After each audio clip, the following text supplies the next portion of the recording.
রাত পোহালেই আসতে চলেছে সেই প্রতীক্ষিত ফলাফল। হ্যাঁ, আগামীকাল অর্থাৎ 7ই মে তোমাদের চূড়ান্ত ফলাফল আসতে চলেছে যারা 2025-এ উচ্চ মাধ্যমিক পরীক্ষা দিয়েছো।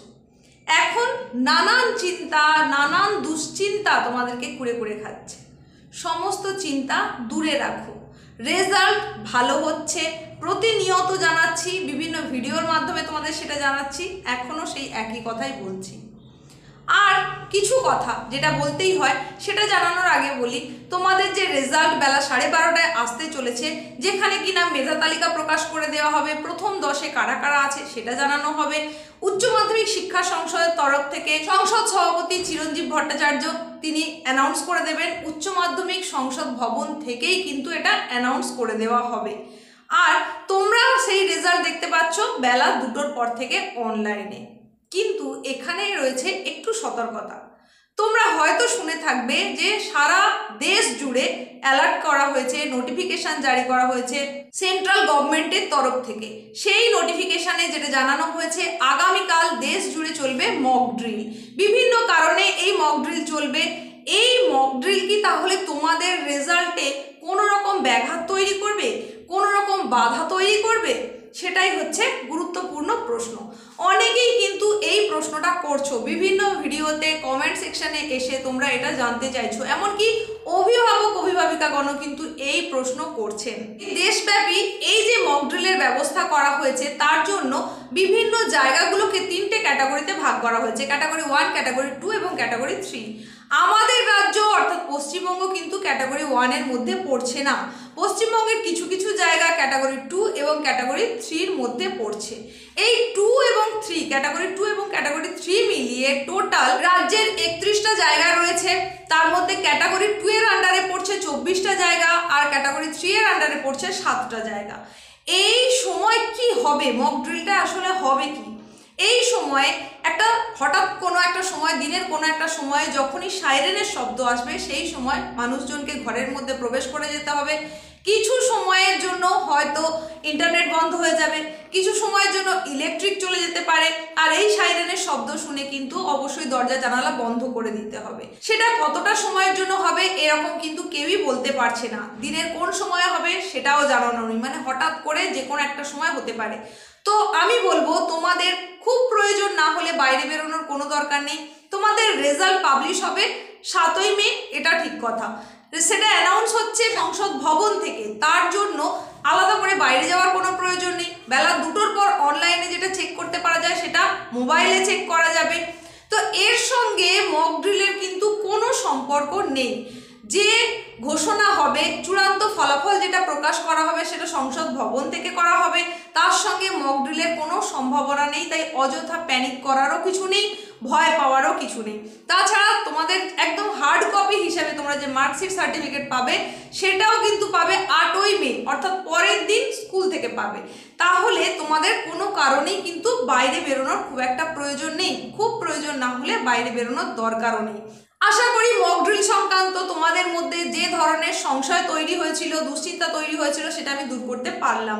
এইবার আসি অন্য কতকগুলো কথায়। আগামীকাল রেজাল্ট আসতে চলেছে, সেই রেজাল্ট প্রত্যেকের খুব খুব ভালো হোক। অনেক বড় কনগ্রাচুলেশন আমার তরফ থেকে আগাম জানিয়ে দিচ্ছি, শুভেচ্ছা অভিনন্দন সবটুকুই থাকলো। প্রত্যেকের রেজাল্ট ভালো হোক, এটা সবসময় চাইবো। এইবার তোমরা যতজন পরীক্ষা দিয়েছো সেই সমস্ত পরীক্ষার্থী মানে 100% যে পাস করবে না, এটাও কিন্তু আমি বারংবার তোমাদেরকে বলে এসেছি। 90% আপ পাশের হার হচ্ছে, পাশের সংখ্যা যেমন বৃদ্ধি পাচ্ছে, ফার্স্ট ডিভিশন পাওয়ার সংখ্যা বাড়ছে, এটাও তোমাদের জানিয়েছি। তাই বলে এটাও কিন্তু আমি জানাতে ভুলিনি যে তোমাদের মধ্যে কিছু কিছু জন ফেলও করবে, তবে সেই সংখ্যাটা হয়তো অনেকটাই কম।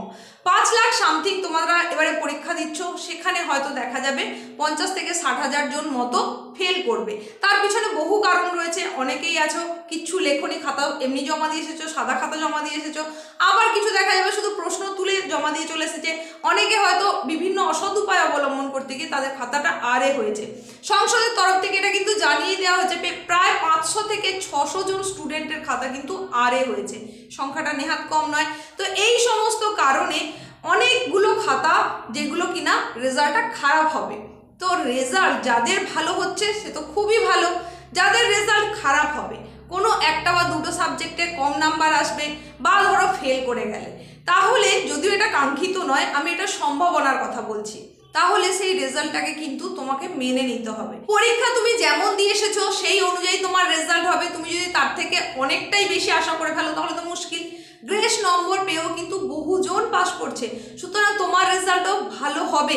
তাই আগাম কোনো চিন্তা ভাবনা করো না, আবার আকাশ কুসুম অনেক কিছু ভালো হবে এটাও কল্পনা করে নিও না। তো তোমাদেরকে একটাই কথা বলবো, বাড়ির অভিভাবক অভিভাবিকাদেরকেও উদ্দেশ্য করে বলতে চাই, যেই রেজাল্টই হোক না কেন সেটাকে মেনে নিতে হবে। রেজাল্টে যেটা জানা যাবে সেটাই কিন্তু জীবনের শেষ কথা নয়। তাই তোমরা ভুল করেও কোনো খারাপ চিন্তা ভাবনা মনের মধ্যে আনবেও না। এই কথাটা বলার আমার উদ্দেশ্য হলো, আজকে সকাল থেকে বহুজন নানানভাবে কমেন্টে তোমরা জানাচ্ছ যে যদি আমার রেজাল্ট খারাপ হয়ে যায় তাহলে আমাকে মরতে হবে। কেউ জানাচ্ছ যে রেজাল্ট যদি আমার খারাপ হয় তাহলেই আমার জীবন শেষ। এই ধরনের আরও বেশ কিছু কমেন্ট আছে, আমি দু একটা উদাহরণ হিসাবে বললাম। তো এটা ভুল ধারণা, সম্পূর্ণ ভুল ধারণা। এখান থেকে তোমরা বেরিয়ে এসো। একটা পরীক্ষার ফলাফল পুরো জীবন নির্ধারণ করতে পারে না। এই বছর যদি না হয় তোমাকে চেষ্টা করতে হবে পরের বছরের জন্য। কিছুদিন আগেই 2রা মে, হ্যাঁ গত 2রা মে তারিখে রেজাল্ট পাবলিক হয়েছে মাধ্যমিকের, 2025-এর মাধ্যমিকের। সেখানেও কিন্তু রেজাল্ট পরবর্তী সময়ে বেশ কিছু খারাপ খবর ভেসে এসেছে। তো এই ধরনের খবর কিন্তু একেবারেই কাঙ্ক্ষিত নয়। তোমাদেরকে বলবো মনোবল দৃঢ় করো। কে কেমন পরীক্ষা দিয়েছো সেটা জানো, তুমি সেই ফলাফলটাই ভাবো, যেরকম পরীক্ষা দিয়েছো সেটাই হবে এটাই ভেবে রাখো। হয়তো তার থেকে ভালো হবে কিন্তু তার থেকে খারাপ হওয়ার কথা নয়। যদি খারাপও হয়, এর আগেও তোমাদেরকে আমি জানিয়েছি যে রেজাল্টের পরে কিন্তু নাম্বার বাড়িয়ে নেওয়ার সুযোগ বোর্ডের তরফ থেকে দেওয়া হচ্ছে। তোমাদের রেজাল্ট এখনো পাবলিশ হয়নি, অথচ বোর্ডের তরফ থেকে অ্যানাউন্স করে দেওয়া হয়েছে, নোটিফিকেশন জারি করে দেওয়া হয়েছে তোমাদের পিপিএস এবং পিপিআর সম্পর্কে, অর্থাৎ স্ক্রুটিনি এবং রিভিউ তোমরা সেটা করতে পারো। আর এই স্ক্রুটিনি এবং রিভিউ করা যাবে একেবারে দিনের দিনেই, মানে রেজাল্ট যেদিন পাবলিশ হচ্ছে, অর্থাৎ আগামীকাল তোমাদের রেজাল্ট পাবলিশ হচ্ছে, ওই দিনেই তোমরা আবেদন করতে পারো পিপিএস এবং পিপিআর এর জন্য। অনলাইনে বাড়িতে বসে তুমি সেই অ্যাপ্লিকেশনটা করতে পারো। আর এই পিপিএস পিপিআর এর জন্য দুটো সিস্টেম রয়েছে, একটা তৎকাল আর একটা নর্মাল। তৎকাল যেটা সেটা তুমি করতে পারবে 11ই মে পর্যন্ত, হ্যাঁ 11ই মে এর মধ্যরাত্রি পর্যন্ত, অর্থাৎ 11:59 পর্যন্ত তুমি অ্যাপ্লিকেশন করতে পারবে তৎকাল পিপিএস এবং তৎকাল পিপিআর এর জন্য। আর নর্মাল পিপিএস নর্মাল পিপিআর এর জন্য আবেদন করতে পারবে 22শে মে মধ্যরাত্রি পর্যন্ত, অর্থাৎ 11:59 পর্যন্ত। যদিও তৎকালের সময় কম, কিন্তু খুব তাড়াতাড়ি রেজাল্ট হাতে পেয়ে যাবে, মানে 1 সপ্তাহের মধ্যে তোমার সেই ফলাফল জানতে পেরে যাবে নতুন করে। আর যেটা নর্মাল সেটা কিন্তু জানতে একটু সময় লাগবে, সর্বাধিক 1 মাস পর্যন্ত সময় লাগতে পারে। তো এই পিপিএস পিপিআর এর মাধ্যমেও কিন্তু রেজাল্টে তোমার যে প্রাপ্ত নম্বর তাতে খুশি না হলে তুমি সেটা করতে পারো এবং সেখানে কিন্তু নম্বরটা বাড়ে। তার নমুনা হিসেবে আমি এর আগে একটা ভিডিও তোমাদের দিয়েছি, যদি সেটা তোমরা শুনে থাকো তাহলেই বুঝবে যে পিপিএস পিপিআর এ কীরকম নম্বর বেড়েছে, এমনকি মেধা তালিকাতেও জায়গা বদল হয়েছে।